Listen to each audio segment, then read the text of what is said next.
Journal entry 5, I believe this time. When I exited the chapel, I spotted Eileen, the hunter I came across from earlier on in my journey.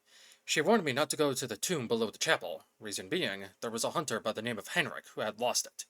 Going back to the arena I fought the father at, Henrik was there, lying in wait. We traded blows with one another. Then, Eileen finally stepped in. We both worked together to take down the hunter before he could do any harm. I let her get the last strike, as this was her fight after all. I returned to the chapel and made my way out the gate where the giants were hanging about. I found a spot I had not yet covered, and thought it was my only path forward. I stumbled upon Alfred, another face I haven't seen in a while. I asked him about the Vilebloods, and he told me something about Canehurst Castle. After that, I went down the steps that were close by, and found myself at a door that required a password. Fear the Old Blood seemed to have done the trick. The man asking for it was more than likely a spirit, as all I saw was his body. When I pressed on, I found myself in the Forbidden Woods. This forest was massive, and one could easily get lost in it. While exploring, I found a cave that led to a poisonous lake. Going through it with newly acquired church robes, I came across a ladder that was, for lack of a better word, extensive. When I reached the top, I had found myself back in central Yarnum. I went back, though, and later found myself inside of Yosefika's clinic from the other side. I decided not to fight her when I went into her room, however, and left, feeling I forgot something of great importance. Before long, I found myself face to face against my next prey of the area, the Shadow of Yarnum. It took me 3 tries total, but I came out on top. I rushed the spellcaster with my normal sword, swiftly striking it down, not allowing it to attack.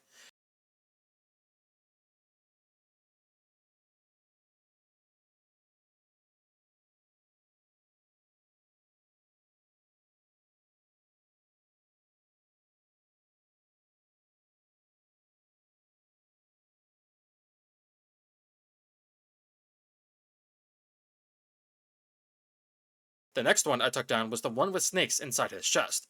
I took a slow approach, activating the claymore form of my weapon.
I locked eyes with the final one, using the same tactic I did against the first failed enemy. I was victorious. I pressed forth and found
pressed forth and found myself at Bergenworth, an unknown building in my path. I would have to explore this area another day, however. Feeling like I missed something, I went back to the woods and found myself in front of a wooden house with a red lamp in front of it. I spoke to the stranger there. He informed me to go right of the church, the place Vicar Amelia was in, if I wanted to obtain a gift. I didn't trust a word he said. However, before I made my way there, I paid the prison a visit to exact my revenge on all of the enemies there. I had found an interesting armor set, to say the least. I put it on anyway.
I decided to visit the crying churchwoman again, this time in a church attire.